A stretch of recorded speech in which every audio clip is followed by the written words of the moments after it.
Climate change, no action leads to a very expensive problem very quickly.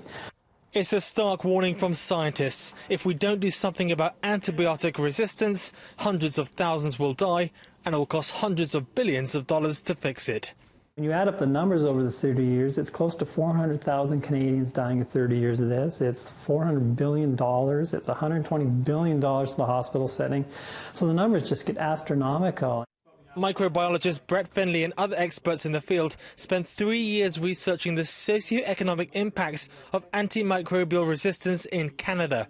Currently, 1 in 19 Canadians die from an infection every year. At the current rate, that could be 1 in 4 by 2050. And once resistance starts, it's hard to stop.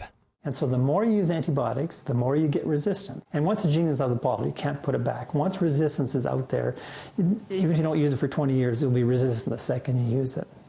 So how did it all get this bad? Well, first is an overuse of antibiotics by humans to cure many common diseases. But that's only part of it. 80% of all antibiotic use is in agriculture to increase the growth in animals, which ends up in our food chain and ends up on our table. Then there's international travel and trade, which spreads the resistant bacteria around the world. So is it all doom and gloom? And what can we do to beat it?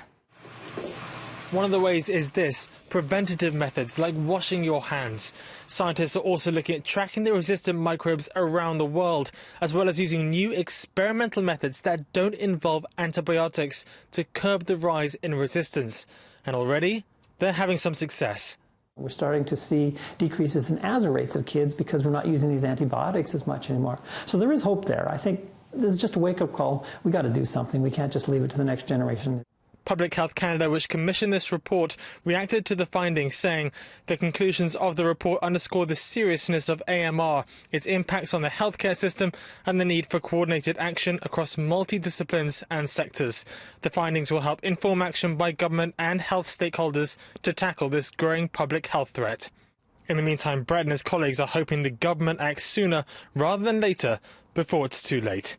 In Vancouver, Tom Walsh, City News.